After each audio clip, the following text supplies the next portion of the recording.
मैं उम्मीद करता हूँ आप खैरियत से होंगे। हम लोगों ने वीडियो लेक्चर सीरीज़ का आगाज़ किया हुआ है जिसके अंदर हम लोग लीगल सिस्टम ऑफ पाकिस्तान को डिस्कस कर रहे हैं। लीगल सिस्टम ऑफ पाकिस्तान के अंदर हम लोग एग्जेक्टिव ब्रांच को डिस्कस कर रहे हैं, जिसके अंदर हम लोगों ने एग्जेक्टिव ब्रांच को पहले फेडरल लेवल पर डिस्कस किया, उसके अंदर प्रेसिडेंट को डिस्कस किया, प्राइम मिनिस्टर को डिस्कस किया। अभी एग्जेक्टिव ब्रांच को प्रोविंशियल लेवल पर डिस्कस करेंगे, जिसके अंदर हम लोगों ने गवर्नर को और चीफ मिनिस्टर को पढ़ना है। तो गवर्नर क्या है, कौन सी पोजीशन का नाम है?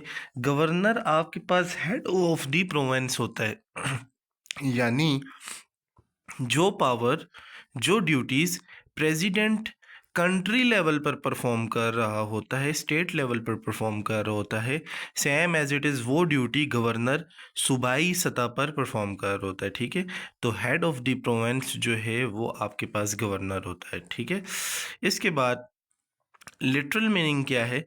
The official person who is appointed to govern region और टाउन। यानी कि लिटरल मीनिंग के अंदर हम लोग गवर्नर उस पर्सन को कहते हैं कि वो ऑफिशियल पर्सन जो कि अपॉइंट हो किसी रीजन को, किसी टाउन को गवर्न करने के लिए। अब रेलेवेंट आर्टिकल्स ये हैं कॉन्स्टिट्यूशन ऑफ पाकिस्तान 1973 के, जो कि गवर्नर के साथ डील करते हों और इसकी फर्दर डिटेल्स बताते हैं।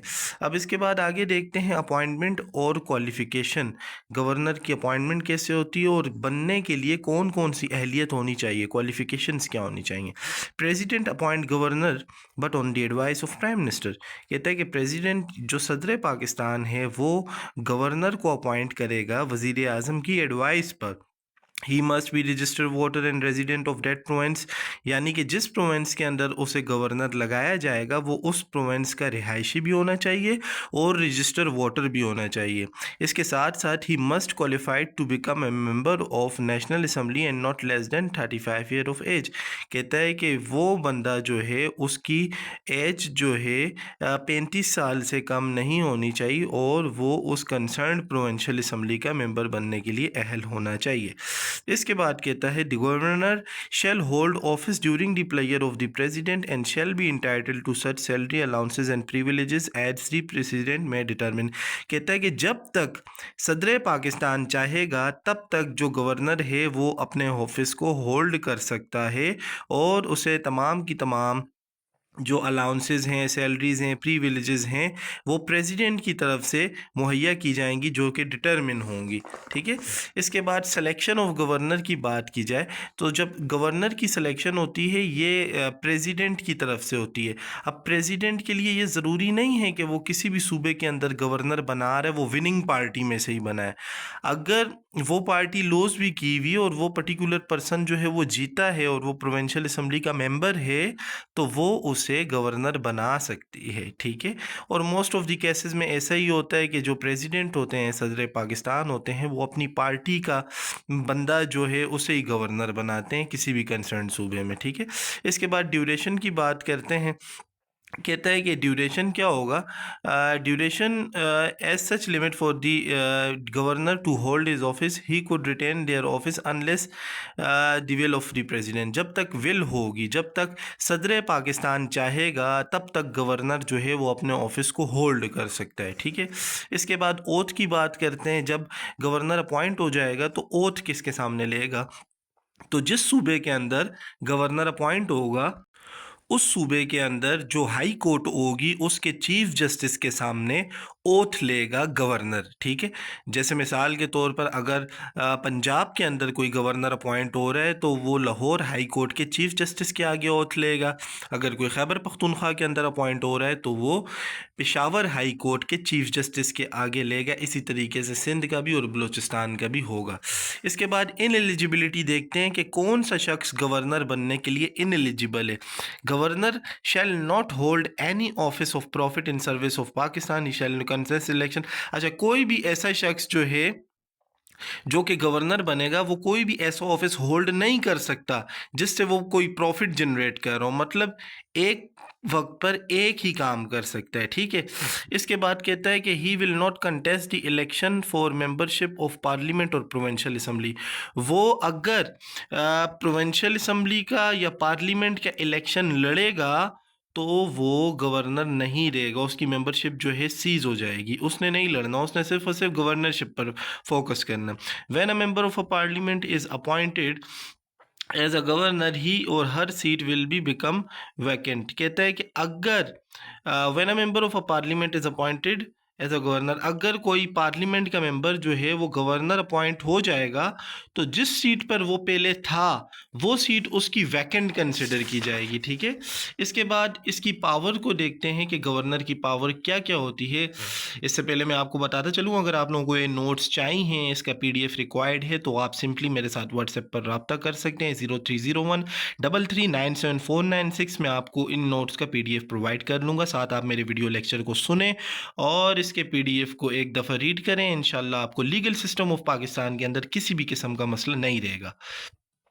पावर ऑफ गवर्नर को देखते हैं कि गवर्नर के पास कौन कौन सी पावर है। Power to appoint caretaker cabinet. ठीक है, जितनी भी आपके पास केयर टेकर कैबिनेट होती है प्रोविंस लेवल पर, उन तमाम की तमाम को अपॉइंट करना गवर्नर की पावर है। ठीक है, इसके बाद कहता है governor to be kept informed, the chief minister shall kept informed all the matter relating to provincial administration. जितने भी प्रोविंशियल एडमिनिस्ट्रेशन के मैटर्स होंगे उन तमाम के तमाम मैटर्स पर जो वजीर आला होगा उस सूबे का, उसके लिए ये लाजिम है कि वो अपने गवर्नर को उसके बारे में आगाह करे, इन्फॉर्म्ड करे। ठीक है, गवर्नर की वही पावर हैं जो कि कंट्री लेवल पर सदर के पास हैं, और वज़ीर आला की वही पावर हैं जो कि कंट्री लेवल पर वज़ीर आज़म के पास है।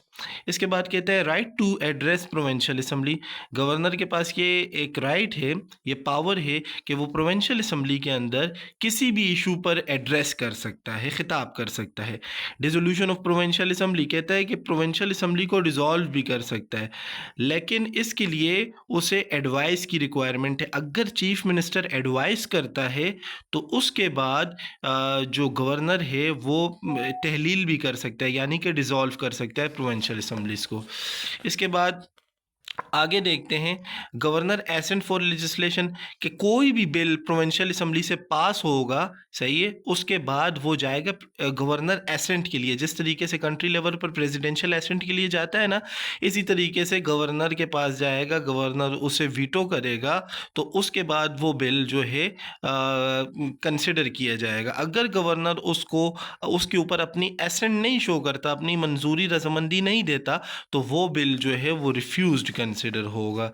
इसके बाद प्रोमोलगेशन ऑफ ऑर्डिनेंस, के जिस तरीके से कंट्री लेवल पर प्रेसिडेंट जो है वो ऑर्डिनेंस जारी कर सकता है, इसी तरीके से प्रोविंशियल लेवल पर कोई भी इमरजेंसी की सिचुएशन है, कोई भी हरेंस की सिचुएशन है, उसके अंदर जो गवर्नर है वो प्रोमोलगेशन ऑफ ऑर्डिनेंस भी जारी कर सकता है, जो कि शॉर्ट पीरियड ऑफ टाइम के लिए होता है।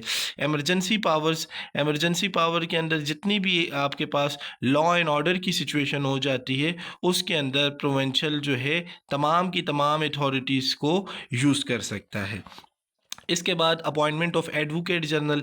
एडवोकेट जनरल जो होता है वो आपका सूबे की लेवल का वकील होता है। ठीक है, जिस तरीके से आपका अटॉर्नी जनरल होता है वो कंट्री लेवल पर होता है, एडवोकेट जनरल होता है आपके प्रोविंस लेवल पर होता है, जो कि उस मैटर को डिफेंस कर रहा होता है। तो कहता है कि जो एडवोकेट जनरल होता है उसकी अपॉइंटमेंट भी गवर्नर ही करेगा। इसके बाद अपॉइंटमेंट्स ऑफ प्रोविंशियल मिनिस्टर्स, जितने भी आपके प्रोविंस के लेवल के मिनिस्टर होंगे, वज़रा होंगे, उन तमाम की अपॉइंटमेंट भी गवर्नर ही करेगा। इसके बाद ड्यूटीज़ देखते हैं कि गवर्नर की जिम्मेदारियां क्या क्या हैं। पहले हमने पावर्स देखा, अभी हम ड्यूटी देखेंगे। आर्टिकल 105 के तहत the duty of a governor is that he or she has to act on the advice of chief minister and the provincial cabinet.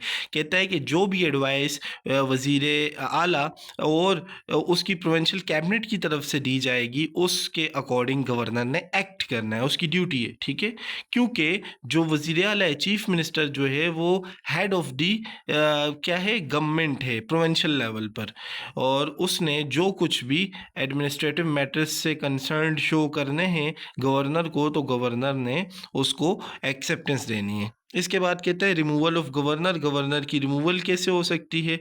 तो इसका भी सेम एज़ इट इज़ वही प्रोसीजर है जिस तरीके से सदर को होता है कि इसके अगेंस्ट जो है रेज़ोल्यूशन पास होगी और उसके बाद गवर्नर को तलब किया जाएगा प्रोविंशियल असेंबली के अंदर। गवर्नर जो है वो अपनी रीज़न्स बताएगा कि उसने वायलेशन ऑफ कॉन्स्टिट्यूशन क्यों की, ग्रॉस मिसकंडक्ट क्यों की, या फिर वो फिज़िकली या मेंटली अनसाउंड माइंड है, उसे चेक किया जाएगा।